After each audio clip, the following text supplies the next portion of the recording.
दर्शकवृन्द नमस्कार, यहाँहरूलाई ग्राउन्ड जिरोमा हार्दिक स्वागत गर्दछु। म सम्वेक बस्नेत। आज हामी प्रदेश नम्बर 1 को धनकुटा जिल्लाको धनकुटा नगरपालिकाबाट ग्राउन्ड जिरो प्रस्तुत गर्दैछौँ। यति बेला धनकुटा नगरपालिकामा हामीसँग यहाँका स्थानीय मतदाता र साथै आकांक्षीहरू, जो मेयर पदका आकांक्षी र दलका प्रतिनिधिहरू सहभागी हुनुहुन्छ। हामीहरूले मतदाताको असन्तुष्टि, उहाँहरूको प्रश्नलाई यहाँ प्रत्यक्ष रूपमा जनप्रतिनिधिहरू समक्ष राखिदिने छौँ र जनप्रतिनिधिको मुखबाटै उहाँहरूले जवाब पाउनुहुनेछ। यहाँ सहभागीहरू हुनुहुन्छ। यहाँ सहभागीहरूलाई म एकमुष्ट स्वागत गर्न चाहन्छु। स्वागत छ सबैजनालाई हिमालय ग्राउन्ड जिरोमा। तपाईँको परिचय? म सञ्जय सन्तोषी राई हो। म धनकुटा नगरपालिकामा बस्छु र मेरो पेसा चाहिँ पत्रकारिता हो र सामाजिक अभियन्ता हो।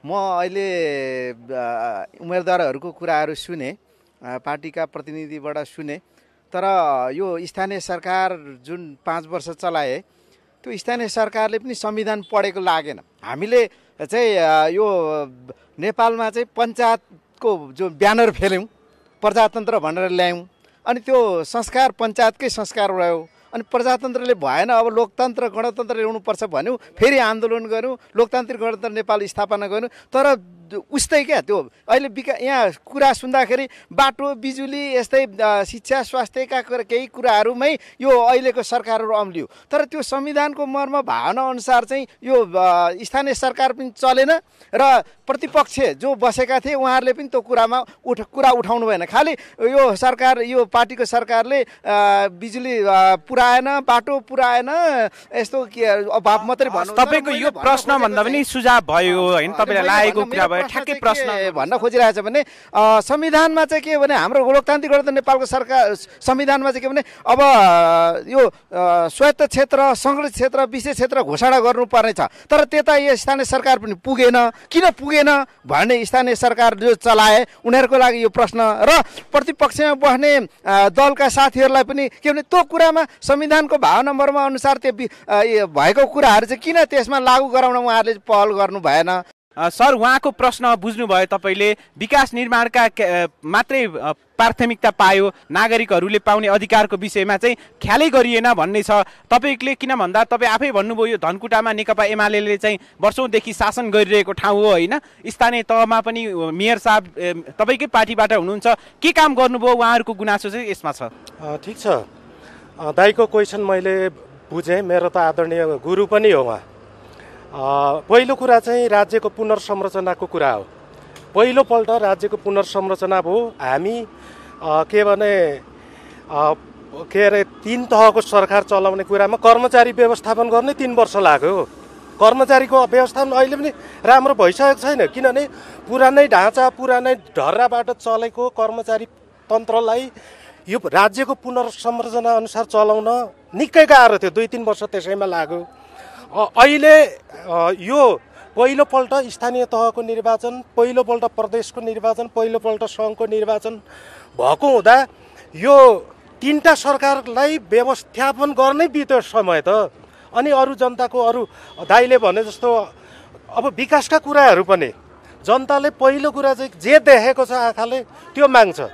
तपाईँ गाउँमा जानु भने बिजुली माग्छ, तपाईँ गाउँमा जानु भने बाटो माग्छ, तपाईँ गाउँमा जानु भने विद्यालय भवन माग्छ। अनि तपाईँहरूले भनेको गर्छु भनेर आएपछि गर्ने त्यही हो। सर, यहाँनिर तपाईँले अगाडि भन्दै हुनुहुन्थ्यो 20 करोड बेरोजु भन्नुभयो। एउटा तपाईँको नगरपालिकाको बजेट कति थियो र 20 करोडभन्दा बढी बेरोजु देखाउनु भयो, त्यो चाहिँ स्पष्ट पारिदिनु होला। यो चाहिँ के हो भने कतिपय नीतिगत कुराहरू, कागजी प्रक्रियाहरू कतिपय नमिलेको, यी कुराहरू हो बेरोजु। तर बेरोजु यो देखिनु राम्रो कुरा होइन फेरि, किनभने बेरोजु देखिनु आफैमा के भने जनतामा नेगेटिभ सन्देश त गएको छ। तर के हो भने यो विषयमा हाम्रो पार्टी गम्भीर छ।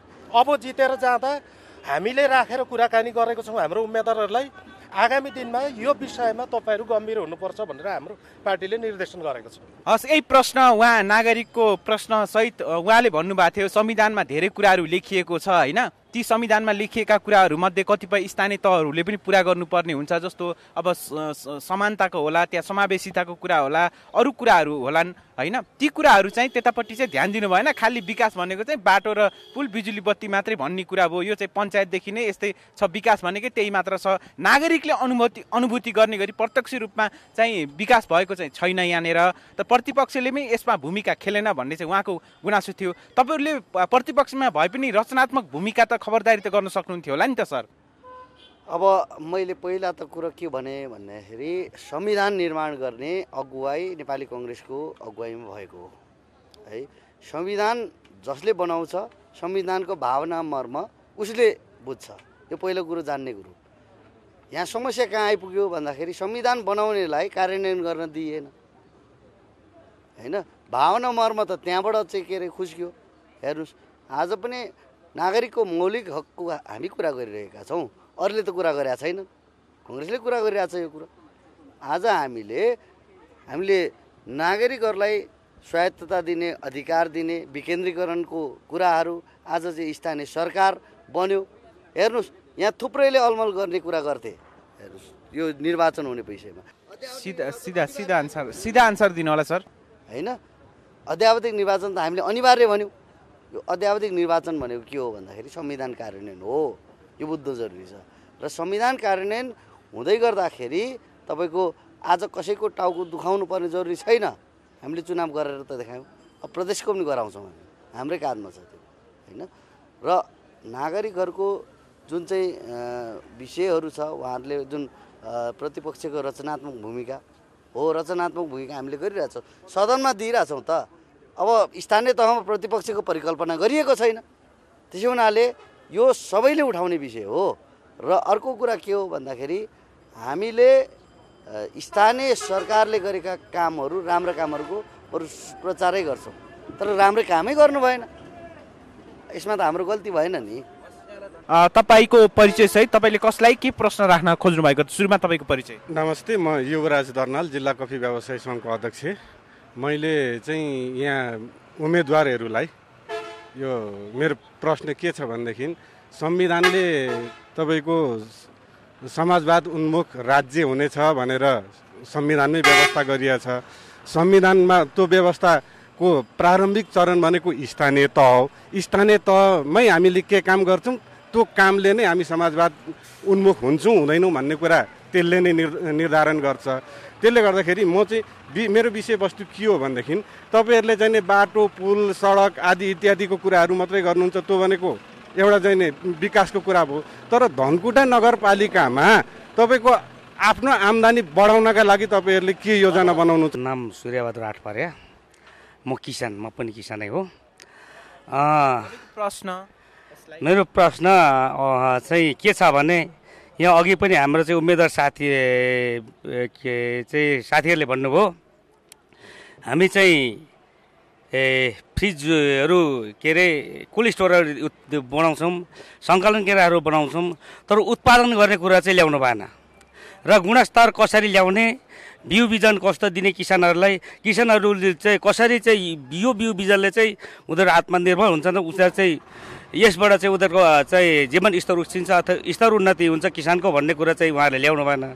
खालि उत्पादन गरेर चाहिँ कोल्ड स्टोर गरिदिने, त्यसले बजारीकरण गरिदिने कुरा त्यो राम्रो हो, तर पहिले उत्पादन चाहिँ कसरी गर्ने भन्ने कुरा चाहिँ उहाँहरूबाट आएन। उत्पादन बढाउने, खास गरी कफीको उत्पादन बढाउन के छन् योजना, र अन्य उत्पादनहरू, कृषि उपजहरू भनौँ न, यहाँ के उत्पादन हुन्छ ती बढाउनको लागि के योजना छन् तपाईँसँग? उहाँहरूको प्रश्न एकदमै सही, तर 45 मिनटमा मैले धनकुटा बनाउने योजना सुनाउन सक्दिनँ, पहिलो कुरा। र मेरो अवधारणा पत्रमा, प्रतिज्ञा पत्रमा यो छ, कसरी उत्पादन बढाउने भन्ने विषय छ। हामी वैज्ञानिक कृषि प्रणाली अवलम्बन गर्छौँ, हामी उचित तालिम दिन्छौँ कृषकहरूलाई, उच्च स्तर अथवा गुणस्तरीय मल के अरे बिउ दिन्छौँ, र हामी सहुलियत दरको मल उपलब्ध गराउँछौँ। र उहाँहरूको अन्य मैले जोडेको बजारी व्यवस्थापनको कुरा थियो। र कफीको विषय आयो, कफी म विज्ञ होइन, तर के हो भन्दाखेरि विज्ञहरूसँग सल्लाह परामर्श लिएर यहाँ कुन कुन ठाउँमा उत्पादन हुन सकिन्छ र कफी कसरी चाहिँ के अरे प्रशोधन गर्न सकिन्छ र त्यसलाई कसरी बजारमा पुर्याउन सकिन्छ यो सम्बन्धी हामी चाहिँ राय सल्लाह सुझाव लिएर यो ठाउँ मलाई थाहा छ कफी यहाँ उत्पादन हुन्छ हामीले कफीका बोर्ड देखेका छौँ होइन त्यसमा हामी अनभिज्ञ होइन तर उत्पादनका विषय र त्यसको बिक्री वितरण र प्रशोधनका विषय विज्ञहरूसँग राय सल्लाह लिएर हामी यसलाई जस्तो घोषणा पत्रमा समावेश गर्नुभयो त्यो त आफ्नो ठाउँमा छ तर यहाँ त घोषणा अगाडि पनि एकजना सहभागीले भन्नुभएको थियो घोषणा पत्रमा भएका केही पनि कुरा हुँदैनन् घोषणा पत्रमा खालि देखाउनको लागि मात्र गरिन्छन् भन्नुभएको थियो भनेपछि तपाईँले कतै जितिसकेपछि त त्यस्तै त गर्नुहुन्न नि अरू र कङ्ग्रेसमा फरक छ हेर्नुहोस् कङ्ग्रेसले जे बोल्छ त्यो पुरा गर्छ है यो हाम्रो चाहिँ के अरे पहिल्यैदेखिको हाम्रो चाहिँ व्यवहार हो जनताले बुझिसकेका छन् हामी रिस्क लिन्छौँ तर बोलेका पुरा गर्छौँ यसमा दुई मत जस्तो यही प्रश्न यहाँ हाम्रो स्वतन्त्र उम्मेदवार सुन्दर बाबु श्रेष्ठज्यूलाई गर्न चाहन्छु पहिलो कुरो त के अरे स्वतन्त्र टिममा अलिकति कम चाहिँ के अरे साथीहरूको उपस्थिति हुन्छ अहिले समय परिस्थिति बिस्तारै अगाडि बढेछ जसरी चाहिँ केजरीवाल अहिले दिल्लीमा चाहिँ स्थापित हुनुभयो होइन त्यसै गरी चाहिँ तपाईँको सिजिङ केजरीवालको त टिम थियो नि त उहाँ त एउटा मुभमेन्ट नै थियो एउटा चिया पसल गरेर बस्नुहुन्थ्यो होइन अब तपाईँको यहाँ पनि बिस्तारै हामी अहिले चाहिँ एउटा टिम छौँ 10 वार्डमा र अहिले मानिसहरू चाहिँ जतिसुकै भुके पनि जनताहरू चाहिँ पार्टीमा लागिरहेका छन् तर पार्टीमा लाग्ने चाहिँ जनताहरू कार्यकर्ताले बुझिरहेका छैनन् किनभने उनीहरू चाहिँ के अरे त्यहाँ चाहिँ पार्टी र चाहिँ ती पार्टीमा लागेका नेताहरूबाट चाहिँ तपाईँको चाहिँ केही जसरी चाहिँ तपाईँको 1 करोडको कार्यक्रम छ भने 80 लाख चाहिँ खाने त्यो 80 लाख चाहिँ केही कार्यकर्तालाई बाँड्ने प्रविधि जुन पार्टीहरूको छ त्यसले गर्दा त्यो लोभ लालचामा छन् उनीहरू चाहिँ परिवर्तनको पक्षमा चाहिँ अहिले बुझिरहेका छैनन् र शिक्षा स्वास्थ्य रोजगारको ग्यारेन्टी गर्ने कुरामा चाहिँ के अरे भइरहेको अवस्था चाहिँ नबुझेर उनीहरू सस्तो चाहिँ लोकप्रियतामा अल्झिरहेका छन् तिनीहरूको अन्त्य गर्न पनि हाम्रो टिम अब अगाडि बढ्नेछ र अहिले मैले ट्र्याक खोलेको छु भविष्यमा यो चाहिँ 5 वर्षभित्र देशभरि नै चाहिँ हाम्रो चाहिँ स्वतन्त्र टिमहरूको विजय हुनेछ र जस्तै अहिले कृषिको चाहिँ क्षेत्रमा चाहिँ कसरी चाहिँ उ गरिनेछ भन्ने कुरामा चाहिँ तपाईँको चाहिँ कृषिलाई वैज्ञानिकरण र आधुनिकीकरण गरिनेछ कृषकहरूलाई चाहिँ उचित चाहिँ के अरे तालिमको व्यवस्था गरिनेछ र उहाँहरूलाई चाहिँ चाहिने चाहिँ के अरे मल विभाजनको चाहिँ के अरे सही मूल्यमा चाहिँ के अरे गुणस्तरीय चाहिँ के अरे मल विभाजन चाहिँ उपलब्ध गराइनेछ यी इत्यादि कुराहरू चाहिँ के अरे गरेर चाहिँ धनकुटाको समग्र चाहिँ विकासको लागि हामी लागि पर्नेछौँ सूर्य र रुखमा छाप लगाएका बानी परेका आदत परेकाहरूले गुलाब चिन्हमा छाप लगाउलान् भन्नेकोमा कतिको विश्वस्त हुनुहुन्छ अब तपाईँको अहिलेसम्म चाहिँ अन्धो भक्त भएर जो जनताहरू लाग्नु भएको छ तपाईँहरू सोच्नुहोस् विचार गर्नुहोस् पटक अझै समय छ बिहान बेलुका दिउँसो तपाईँहरू चाहिँ के अरे सोच्नुहोस् विचार गर्नुहोस् तपाईँहरूलाई चाहिँ पटक चाहिँ के अरे नेपाली कङ्ग्रेस एमाले लगायतका राष्ट्रिय राजनीतिक पार्टीहरूले नेतृत्व दिइसक्नुभयो तर अहिले अझ देश चाहिँ के अरे करप्सनमा अझ देश चाहिँ तपाईँको महँगीमा गइरहेको छ हिजो चाहिँ एमालेको सरकार थियो 1 महिनामा चाहिँ 3 चोटि महँगी बढ्यो आज काङ्ग्रेसको शेरबहादुर देवाको नेतृत्वमा चाहिँ गठबन्धनको सरकार छ 2 महिनामा 7 चोटि महँगी बढ्यो अब त्यस्तै के अरे दलका नेताहरूलाई कार्यकर्ताहरूलाई चाहिँ तपाईँहरू नेतृत्वमा लानुहुन्छ अब चाहिँ जनतालाई चाहिँ के अरे आवश्यक चाहिँ पूर्वाधारहरू आवश्यक शिक्षा स्वास्थ्य रोजगार लगायतका तपाईँहरूको चाहिँ ग्यारेन्टी गर्ने कुरामा चाहिँ तपाईँहरूले हामीलाई मत दिनुहोस् एकपटक तपाईँहरूले हामीलाई चाहिँ सर्वेक्षण गर्नुहोस् तपाईँको 1 भोट हामीलाई 5 वर्ष तपाईँहरूलाई निशर्त हामी दिनेछौँ हामी अरू दल जस्तो चाहिँ के अरे चाहिँ सेवा लिएर भ्रष्टाचार गरेर चाहिँ अगाडि बढ्दैनौँ हामी सम्पूर्ण सेवामा आउने सेवालाई चाहिँ शिक्षा स्वास्थ्य रोज तपाईँको योजना के छ यहाँको उत्पादकत्व बढाउन यहाँका जनतालाई आर्थिक रूपमा चाहिँ अलिकति दरिलो बनाउनको लागि होइन यहाँका जनतालाई गरिबीबाट मुक्ति दिलाउनको लागि तपाईँसँग के छन् योजनाहरू अब यो उत्पादन भन्दाखेरि let's go it scientific way होइन अब के अरे कुन ठाउँमा कति उदो फल्छ होइन के फल्छ गरेर त्यो उदो गरेर अब अहिले त धेरै छ नि त एग्रिकल्चर पढ्ने स्टुडेन्टहरू पनि होइन त्यही भएर बरु त्यसको सोइल लिएर होइन अब कहाँ कति उदो हुन्छ भनेर चाहिँ साइन्टिफिक वेमै जाऊँ न भनेर सोइलहरू टेस्ट गरेर हुन्छ कि हुन्छ त्यस्तो गरेर तपाईँको परिचय र तपाईँको प्रश्न कसलाई हो सिधा भनिदिनु होला नमस्कार म उपेन्द्र खनाल वातावरण अधिकृत धनकुटा नगरपालिका अब मेरो प्रश्न चाहिँ चारैजना प्रत्याशीहरूलाई हो नेपालको संविधानमा व्यवस्था भएको स्वच्छ वातावरणमा बाँच्न पाउने हकको प्रत्याभूति गर्न जनतालाई प्रत्याभूति भएको दिलाउने यहाँहरूका योजनाहरू के छन् स्पष्ट रूपमा एक गरेर बताइदिनु होला तपाईँ के भन्नुभयो निर्वाचन के अरे नगरपालिकाको वातावरण अधिकृत तपाईँले यो प्रश्न उहाँहरूलाई सोध्नुभन्दा पनि उहाँहरू त एउटा पोलिटिकल ब्याकग्राउन्डको मान्छेहरू हुनुहुन्छ, तपाईँ स्वयंले भन्नुहोस् कि उहाँहरूलाई सुझाव पनि दिन सक्नुहुन्छ। अर्को कुरा, तपाईँ आफै भएर तपाईँ त एउटा जिम्मेवारीमा हुनुहुन्छ अलरेडी होइन, तपाईँले यसरी पब्लिक ठाउँमा आएर तपाईँले यो कुरा राख्नुभयो, त्यो राम्रो हो, तपाईँ कन्सर्नको विषय हो। तपाईँले यो उत्तर तपाईँले नै दिनु पर्छ कि तपाईँले के काम गर्नुभयो यो के अरे अधिकृत भएर? मैले चाहिँ यो धनकुटा नगरपालिकाको वातावरण अधिकृत भएर धनकुटा नगर क्षेत्रको फोहोर मैला व्यवस्थापनमा उल्लेखनीय नेपालकै नमुना काम गरेका छौँ हामीले। अर्को कुरा चाहिँ यहाँ 20 करोडको बेरुजु आएको थियो अगाडि, तपाईँ कर्मचारी जिम्मेवार कर्मचारी हुनुहुन्छ, त्यो बेरुजु भनेको के हो? 20 करोड बेरुजु भनेको के हो सर? यस्तो यो बेरुजु भन्ने कुरा चाहिँ के हो भने यो चाहिँ बेरुजुलाई भ्रष्टाचारसँग अथवा त्यो कुरासँग जोड्न त्यति मिल्दैन। त्यो चाहिँ ससाना कुराहरू, नियमित गर्नुपर्ने निर्णय गर्नुपर्ने ठाउँमा निर्णय नभएका कुराहरू। 20 करोड भनेको ससाना कुरा हुन्छन् सर? 20 करोड भनेको एउटा नगरपालिकाको कति बजेट? मैले 20 करोड सानो भने होइन, 20 करोड सानो भने होइन, त्यो 20 करोड आउने कुरा चाहिँ ससाना कुराहरूबाट पनि आएका छन् होइन। त्यो चाहिँ तपाईँको सभामा पेश नभएका कुराहरू, कार्यपालिकाबाट निर्णय। उदाहरण दिनु न, जस्तै उदाहरण दिनु न, केमा चाहिँ बेरोजु देखियो, के कुरा मिलाउन नसक्दा बेरोजु भयो, के कागजी प्रक्रिया मिलाउन सक्नु भएन? मिलाउनु त मिलाएर खाइयो होला होइन, नमिलाएर त्यो त नमिलाएर भयो त्यो त। अहिले यो खाइयो भन्ने कुरा चाहिँ को नभनु भएन, खाइयो भन्ने कुरा होइन। जस्तो सामान्य कुरा यो धनकुटा नगरपालिकाले वार्ड नम्बर 1 मा सार्वजनिक शौचालयको लागि जग्गा खरिद गरेको थियो। त्यो लगभग 1 करोडमा खरिद गरेको जग्गा, त्यो चाहिँ सामान्य नगरपालिकाले चाह्यो, नगरपालिकाले बोर्डले डिसिजन गरो, नगरपालिकाको सभाले डिसिजन गरो। त्यहाँ चाहिँ सिडिओको एउटा संयोजकत्वमा एउटा समिति हुँदो रहेछ, त्यो समितिले अनुमोदन गर्नुपर्ने रहेछ। अरू सबै प्रक्रिया पुगेको छ, त्यही एउटा कारणले बेरुजु देखिएको छ होइन।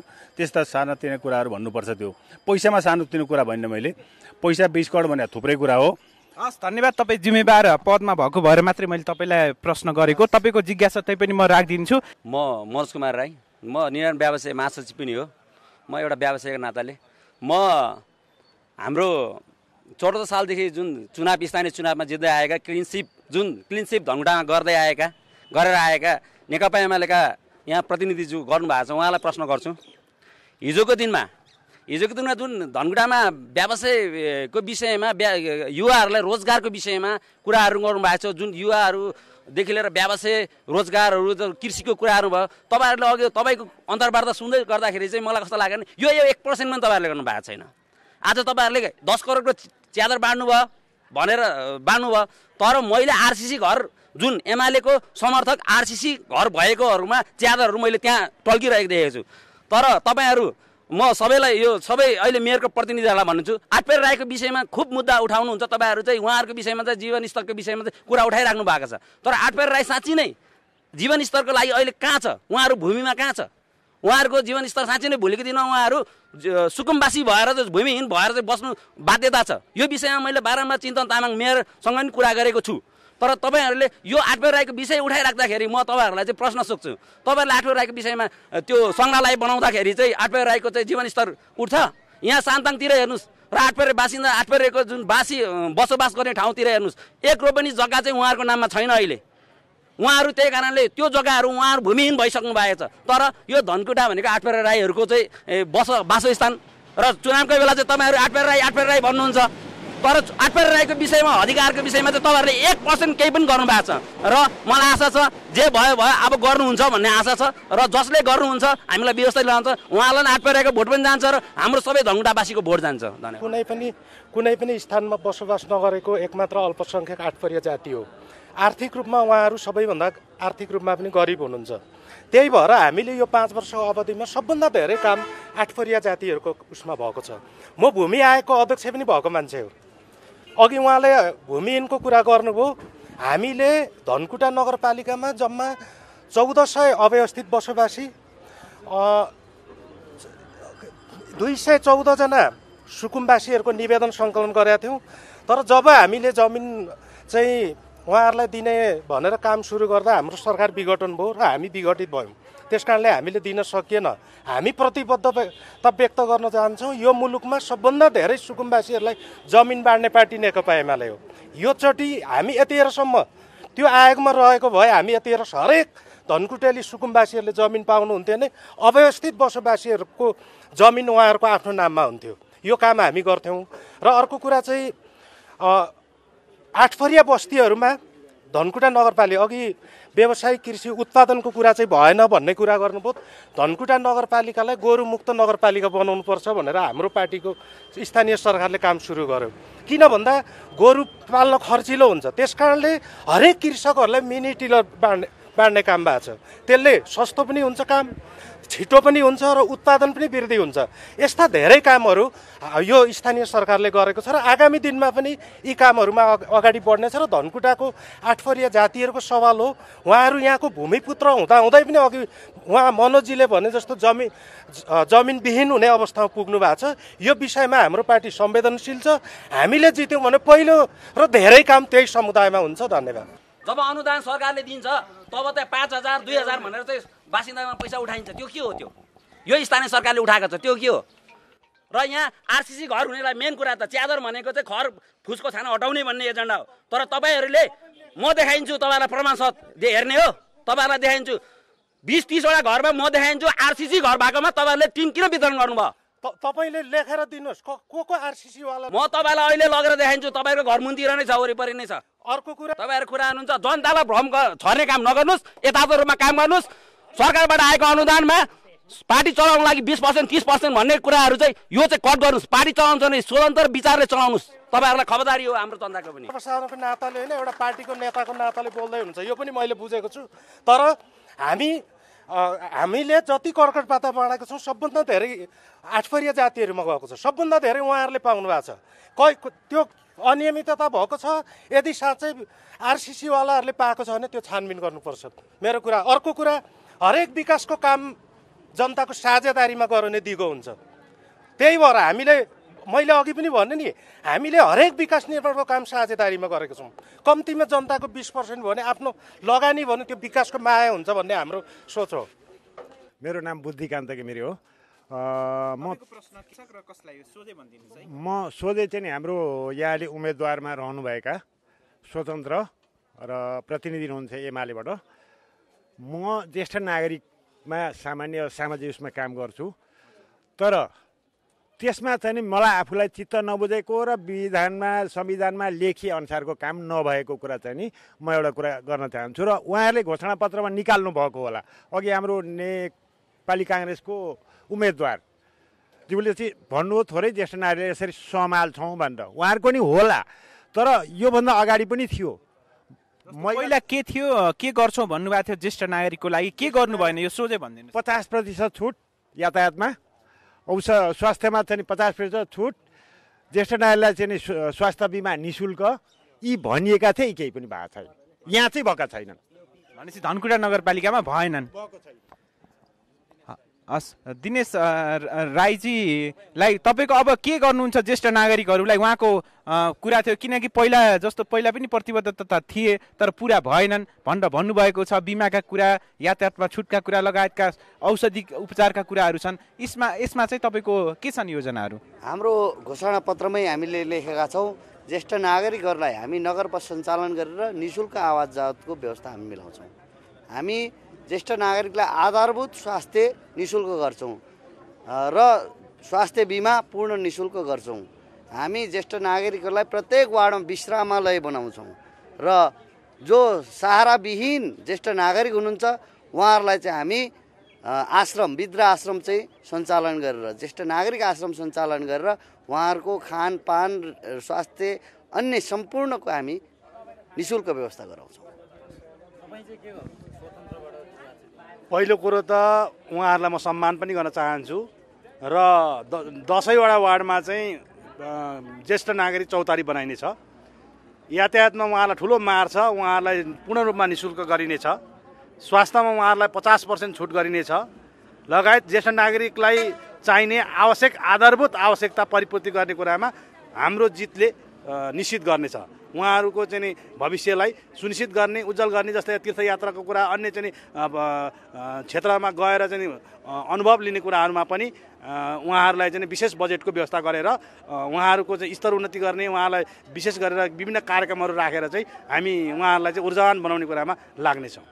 नमस्कार, मेरो चाहिँ देवेन्द्र राई हो। मेरो प्रश्न चाहिँ के छ भने, अघि हाम्रो जुन एउटा सरले भन्नुभएको थियो नि, हाम्रो नेपाली एमालेको उहाँले भन्नुभयो हामी चाहिँ यहाँ धनकुटामा गोरुमुक्त गर्छौँ भनेर। कतिवटा घरधुरीमा गोरुमुक्त गरिसक्नुभयो तपाईँले?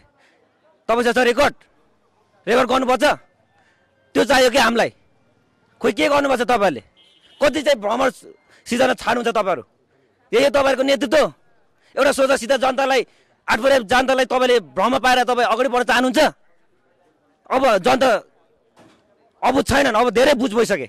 मेरो प्रश्न यही तपाईँलाई हो। म यही कुरा सुनेर म तपाईँ समक्ष आएर प्रश्न गरेको। कति घरधुरी गर्नुभयो तपाईँले गोरुमुक्त? स्वागत छ हिमालय ग्राउन्ड जिरोमा तपाईँलाई। धन्यवाद। म सावित्रा राई, म चाहिँ यहाँको एउटा मतदाता हुँ, भोटर्स हो। यो चाहिँ निर्वाचन के हो, यो सम्बन्धी महासङ्ग्राम एउटा यो संवाद कार्यक्रम आयोजना गर्नुभएको रहेछ। यहाँनिर सबैजना उम्मेदवारहरू देखिरहेको छु। यहाँनिर उम्मेदवारहरू देखिरहँदाखेरि जो यहाँ अगाडि पहिला योभन्दा अगाडि जो विजेता हुनुहुन्थ्यो, निर्वाचित हुनुहुन्थ्यो उम्मेदवार, र अहिलेको यो स्थानीय निर्वाचनमा नि उहाँ उम्मेदवार बनिराख्नु भएको मैले बुझिरहेको छु, देखिरहेको छु। तर उहाँ म यहाँ देख्दिनँ। यसरी उहाँको अनुपस्थितिमा गरेको संवाद मेरो विचारमा यो कति सार्थक हुन्छ, यो चाहिँ एकपक्षीय भएन र भन्ने चाहिँ मेरो जिज्ञासा रहेको छ। हस्, धन्यवाद। ल, स्वागत छ हिमालय ग्राउन्ड जिरोमा। म दिनेश सुवेदी, म पूर्व प्रहरीको सचिव पनि हो। हजुर, तपाईँको प्रश्न? मेरो प्रश्न चाहिँ यो कोभिड महामारीमा कुनै पनि नेताले चाहिँ सशक्त रूपमा आफ्नो भूमिका नदेखाएको कारणले चाहिँ नेताहरूलाई त्यस्तो महामारीको बेला चाहिँ नेताहरू सडकमा निक्लेर जनता पैसा नहुने जनताहरूलाई सहयोग गरी त्यो सहयोग उपलब्ध कसैले पनि नगराएको हुनाले उहाँहरूलाई मैले प्रश्न गरेको। म त्यसै गरी म एम्बुलेन्स ड्राइभर पनि हो। धनकुटाबाट यहाँबाट एम्बुलेन्स कुदाउँछु होइन, सेवा दिन्छु। हामी पिपी ल्याएर हिँड्दा पनि अब यहाँनिर स्वास्थ्यहरूमा पनि त्यति एक तरिका कोभिडको महामारीमा चाहिँ काम राम्रोसँग सन्तोषजनक यहाँ दलका कुनै पनि दलका नेताहरूले गर्नु भएन भने? केही गरेनन्, गरिब मरेको मरे भयो। हस्, धन्यवाद तपाईँको प्रश्नको लागि। यहाँ सहभागी हुनुहुन्छ, यहाँ म सुरुमै नेपाली कङ्ग्रेसको तर्फबाट मेयरका प्रत्याशी हुनुहुन्छ, तपाईँ जिम्मेवार जिल्ला सभापति पनि हुँ भन्नुभयो अगाडि। तपाईँहरूले कोभिडको बेलामा महामारीमा केही पनि काम गर्नु भएन जनताको लागि भन्ने उहाँको गुनासो छ। तपाईँ हरेक कुरा काम गर्नको लागि पदमै हुनुपर्छ अथवा सरकारमै हुनुपर्छ भन्ने पनि हुन्न होला होइन? कतिपय व्यक्तिहरूले पनि हामीले देखेका थियौँ आफ्नो घरबाट पनि चामलको ढोक्रा लगेर पनि सहयोग गरेका थिए होइन? धेरै मान्छेहरूले, हुने खानेहरूले पनि गरेका थिए। तपाईँले चाहिँ के गर्नुभयो? हामीले मेरो सामाजिक सञ्जाल हेर्दाखेरि पनि पुग्छ। हामीले खाद्यान्नहरू नागरिकहरूको घर घरमा पुर्याउने आफूलाई जोखिममा राखेर पनि हामीले गऱ्यौँ। हामीले हाम्रो पार्टी कार्यालयलाई सरकारले नगर्दा क्वारेन्टाइनको रूपमा पनि हामीले विकास गऱ्यौँ होइन? र हामीले हाम्रो नेता सुनिल बहादुर थापा उहाँको नेतृत्वमा 60 लाखको व्यक्तिगत सङ्घ संस्थाहरूबाट व्यक्तिगत रूपमा उठाएर हामीले 60 लाख बराबरको स्वास्थ्य सामग्रीहरू, स्वास्थ्य चौकी, हाम्रो सरकारी कार्यालयहरू र जो दैनिक रूपमा चाहिँ के अरे जोखिम मुक्त मोलेर काम गर्नुहुन्छ उहाँहरूलाई हामी लक्षित गरेर विभिन्न स्वास्थ्य सामग्रीहरू हामीले उपलब्ध गरायौँ। अहिले पनि हामीसँग पार्टी कार्यालयमा तपाईँको यो अक्सिजन कन्सन्ट्रेटरहरू राखेका छौँ, सिलिन्डरहरू राखेका छौँ। जो कोभिडको बिरामीको उपचारका लागि अथवा जो अक्सिजन सिलिन्डर जो चाहिँ के अरे अक्सिजन कन्सन्ट्रेटर प्राप्त गर्नुहुन्न उहाँहरूलाई हामी दिइरहेछौँ निःशुल्क रूपमा र उहाँहरूको काम सकेपछि हामी फिर्ता लिन्छौँ। हस्, धन्यवाद। यही प्रश्न म यहाँ नेकपा एमालेका जिल्ला सचिवालय सदस्यज्यूलाई म सोध्न चाहन्छु। तपाईँहरूले कोभिडको बेलामा के गर्नुभयो? अगाडि तपाईँले असन्तुष्टि जनाउँदै हुनुहुन्थ्यो, यहाँ तपाईँको समर्थकले पनि सोध्नु भएको छ कि तपाईँको मेयरका प्रत्याशी हुनुहुन्छ, निवर्तमान मेयर पनि हुनुहुन्छ, उहाँहरूले चाहिँ खास उत्तर दिन पर्ने, उहाँ आउनु पर्थ्यो जसरी पनि होइन? हामीले धेरै कोसिस गऱ्यौँ, उहाँ चाहिँ खास किन आउनु भएन र तपाईँ आउनुपर्ने बाध्यता भयो? मैले उहाँको जिम्मेवारी लिने कुरा आएन, मलाई थाहा पनि। तपाईँ पार्टीको नेताले जिम्मेवारी नले त कसले लिन्छ? मलाई पार्टीबाट पठाइदिनु भनेका हामीलाई थाहा हुन्थ्यो। मलाई त 2 मिनट अगाडि थाहा भएको यहाँ यो कार्यक्रम हुँदैछ भन्ने कुरा। अर्को कुरा कोभिडको कुरा हो। नेपालमै सङ्घीयता चाहिँ सबैभन्दा कोभिडमा चाहिँ राम्रो भयो भन्ने छ। हामी धनकुटामा 7 तह जितेको, हाम्रो हरेक अध्यक्षहरू, मेयरहरू, वार्ड अध्यक्षहरू हरेक घर घरमा पुग्नु भएको छ। म आफै पनि कोभिड पीडित हो। मेरो 5 जनाको परिवारै एकैचोटि बिरामी भयौँ। तर हाम्रो पटक हाम्रो मेयर उपमेयरहरू पुग्नु भएको छ। त्यसले हामीलाई एउटा सहानुभूति, एउटा चाहिँ रोगसँग लड्ने प्रतिरोध गर्ने क्षमताको विकास भएको छ। हामीले सबभन्दा धेरै यो 2 वर्ष त साँच्चै हो, मलाई के लाग्छ भने हाम्रो स्थानीय सरकारहरूले अरू विकास निर्माणको काम गर्न त्यति पाउनु भएन। 2 वर्ष कोभिडमा नै सबभन्दा धेरै खर्च भएको छ र काम प्रशस्त भएको छ। जस्तो अघि चाहिँ यहाँ सबै कुरा भयो भनियो होइन, हाम्रो नेतागणजीहरू बस्नुभएको छ यहाँ। म आफै एउटा पीडित भएको छु एउटा विषयमा। म ज्येष्ठ नागरिकको तर्फबाट मेरो आमा बित्नुभयो, म सामाजिक सुरक्षा भत्ता कृषि विकास ब्याङ्कमा थियो, त्यसको चाहिँ नि मृत्यु दर्ता गर्न हाम्रो वडा कार्यालय यहाँ आइयो, मृत्यु दर्ता गरियो, त्यो कागज लिएर कृषि विकास ब्याङ्कमा गइयो। गएपछि उहाँले के भन्नु भने सिफारिस लिए भन्नुभयो। सिफारिस लिन म फेरि यहाँ आएँ। सिफारिसको दस्तुर मैले 540 सम्थि दियोस् मसँग रसिद छ, यो बुझाउनु पर्यो। मैले क्वेसन के गरेँ नि, मरेको मान्छेको सिफारिस दस्तुर किन लिने, यो त स्थानीय सरकारले गर्ने निर्णय भनिया छ, तर किन यो सिफारिस दस्तुर राखियो भनेर भन्यो। त्यो एउटा त मार्फत हो। एकदम यो प्रश्न यहाँ मात्रै होइन, धेरै ठाउँमा उठ्ने गरेको छ। जस्तो मान्छे मरिसकेपछि पनि यो एक प्रकारको कर हो नि। त्यो त तपाईँले मान्छे मरेसम्म पनि नागरिकबाट कर उठाउन नछाड्ने, तर नागरिकलाई चाहिँ सेवा सुविधा नदिने, यो चाहिँ किन भइरहेछ यहाँ? तपाईँबाटै पनि यो आन्सर चाहन्छु म। यो गलत हो होइन। हामीले घोषणापत्रमा राखेका छौँ नागरिकहरूले जो घटना दर्ता गर्नुहुन्छ पूर्ण निःशुल्क हुनुपर्छ, जतिखेर गर्नुभए पनि। त्यसका लागि हामीले त अझ हामीले एप चाहिँ बनाएर एपबाट जतिखेर पनि उहाँहरूले चाहिँ के अरे दर्ता गर्न सक्नुहुन्छ। त्यो चाहिँ सो घोषणाको कुरा हो। त्यसो हुनाले यसमा शुल्क लिनु हुँदैन, सिफारिस दस्तुर लिनु हुँदैन, मेरो क्लियर रहेछ। अगाडि तपाईँले करको कुरा पनि धेरै छ भन्नुभएको थियो, खास यहाँ कति छ कर होइन? नागरिकले धान्नै नसक्ने हो के छ? एकदम धान्नै नसक्ने अवस्था छ। त्यस कारणले त्यसलाई चाहिँ के अरे पूर्ण रूपमा चाहिँ 50% चाहिँ छुट गर्ने र जस्तै यो जन्म दर्ता, बिहा दर्ता, मृत्यु दर्ता लगायतका जुन जनताका चाहिँ अति आवश्यक चाहिँ चिज हुन्छ त्यसलाई चाहिँ पूर्ण रूपमै निःशुल्क हाम्रो चाहिँ के अरे उम्मेदवारी जित सुनिश्चित भएको खण्डमा हुनेछ। अन्तिममा सुम्निमा राईजीसँग जान चाहन्छु। तपाईँको के छ, कर नागरिकलाई चाहिँ करमा सहुलियत दिने त्यस्तो योजनाहरू छ अथवा त्यस्तै मृत्यु दर्ताहरू, जन्म दर्ताहरू? हुनैपर्छ जस्तो लाग्छ क्या मलाई। अब जस्तो कि अब कोही मान्छेले अब केही नागरिकता बनाउनु गयो भने होइन, चिनेको छ भने एकैछिनमा हुन्छ क्या। अब चिनेको छैन भने यहाँ जानु त्यहाँ जानु पैसा लिने त्यस्तो त्यो चाहिँ नहुनुपर्ने, त्यो चाहिँ हो। आजको लागि हिमालय ग्राउन्ड जिरो हामी धनकुटा नगरपालिकाबाट प्रस्तुत गर्यौं। कार्यक्रममा सहभागी भइदिनु भएकोमा यहाँका स्थानीय मतदाता, त्यसै गरी यहाँका जनप्रतिनिधिहरू, दलका प्रतिनिधिज्यूहरूलाई विशेष धन्यवाद व्यक्त गर्दै आजको लागि कार्यक्रम यति नै। कार्यक्रममा सहयोग गरिदिनु हुने सहकर्मी ऋषि थपलिया, त्यसै गरी जीवन सुवेदी, त्यसै गरी रविन श्रेष्ठ र धनकुटा संवाददाता कविराज घिमिरेलाई विशेष आभार व्यक्त गर्दै म सम्वेक बस्नेत पनि बिदा हुन चाहन्छु। नमस्कार।